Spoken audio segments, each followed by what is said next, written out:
खुश आमदीद। आज हम इस्लामी फ़िक़्ह के दो निहायत अहम और थोड़े से पेचीदा आइली मसाइल को समझेंगे।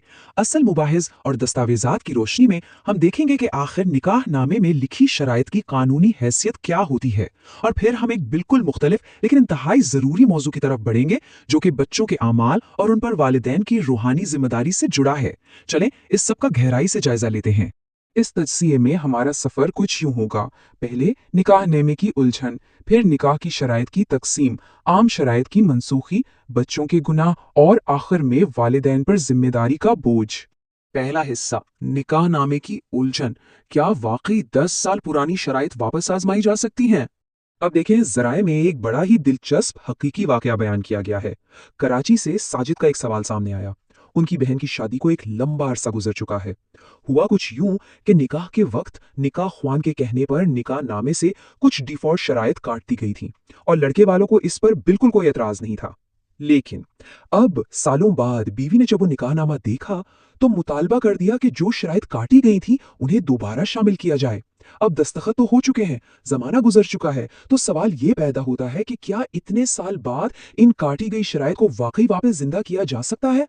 दूसरा हिस्सा, निकाह की शराइत की तकसीम। कौन सी शराइत मुस्तकिल है और कौन सी लचकदार?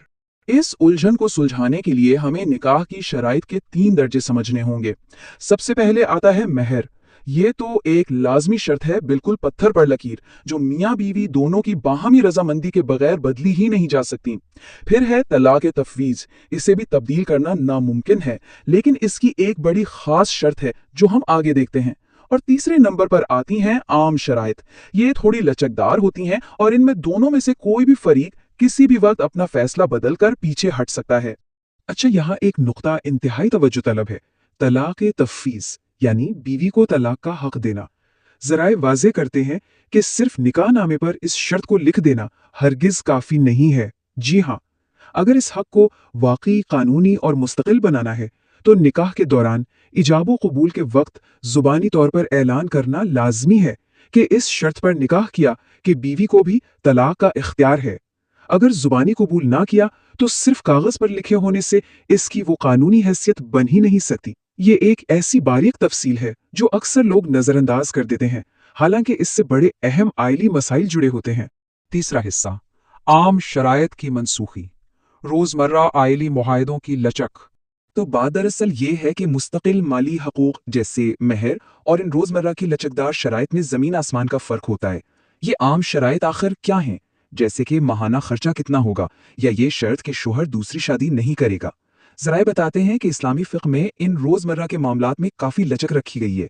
ये कानूनन लागू तो ज़रूर होती हैं, लेकिन ये हमेशा के लिए मुस्तकिल नहीं होती। इस पॉइंट को बिल्कुल क्लियर करने के लिए इस वजाहत में एक ज़बरदस्त मिसाल पेश की गई है।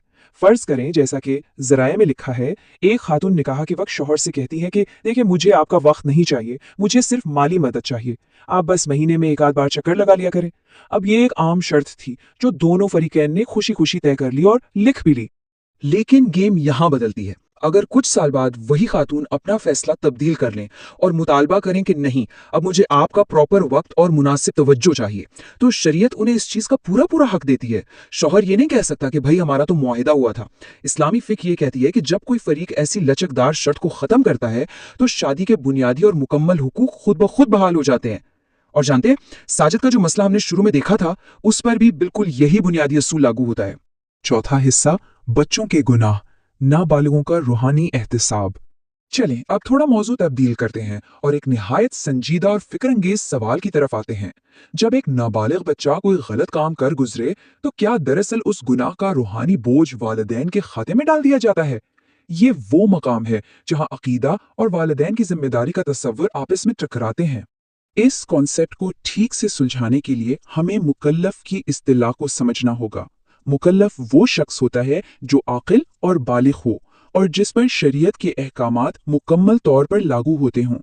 इस्लामी तालीमात बहुत वाज़ेह हैं कि नाबालिग बच्चों पर से कलम उठा लिया गया है।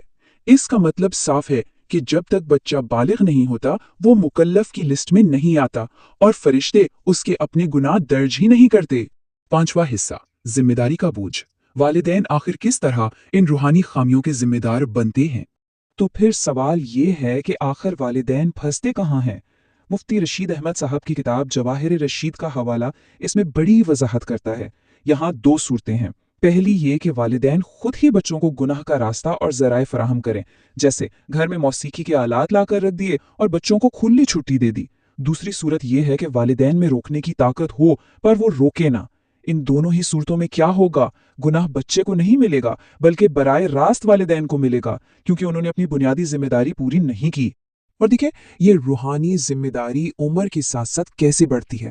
ابتدائی بچپن میں نماز فرض نہیں ہوتی، لیکن جیسے ہی بچہ 7 سال کا ہو جائے تو والدین پر لازم ہو جاتا ہے کہ وہ اسے نماز کا حکم دے، اور جب بچہ 10 سال کا ہو جائے تو پھر نرم رویے کی جگہ سختی لے لیتی ہے۔ یہاں آ کر والدین کی ڈیوٹی انتہائی سخت ہو جاتی ہے۔ یہاں ایک اہم ترین نکتہ ہے اور اسے بالکل مس نہیں کرنا۔ اگر ایک 10 سال کا بچہ نماز نہیں پڑھتا تو کیا ہوتا ہے؟ اس بچے کی اپنی کتاب میں کوئی گناہ درج نہیں ہوتا، کیونکہ وہ ابھی بالغ نہیں، لیکن اس پر سختی نہ کرنے کی صورت میں اس کے والدین کو یقیناً گناہ ملے گا۔ یہ نہیں کہ بچے کا گناہ جادو سے ان پر ٹرانسفر ہو گیا ہے، بالکل نہیں۔ گناہ دراصل ان کی اپنی غفلت کا ہے، ان کی تربیتی ناکامی کا ہے۔ آج ہم نے اس وضاحت میں دو بالکل مختلف دنیاؤں کا جائزہ لیا۔ ایک طرف ہم نے دیکھا کہ نکاح کی عام شرائط میں اسلامی قانون حیران کن حد تک قانونی لچک دیتا ہے، اور دوسری طرف بچوں کی تربیت اور روحانی احتساب میں وہی قانون کس قدر سخت ہے۔ یہ دونوں پہلو مل کر آئلی زندگی کا ایک بہترین مکمل نظام بناتے ہیں۔ تو چلتے چلتے ذرا ضرور سوچئے گا کہ حقوق میں نرمی اور تربیت میں اس قدر سختی کا یہ انوکھا توازن آخر ایک مضبوط اور صحت مند معاشرے کی بنیاد کیسے رکھتا ہے۔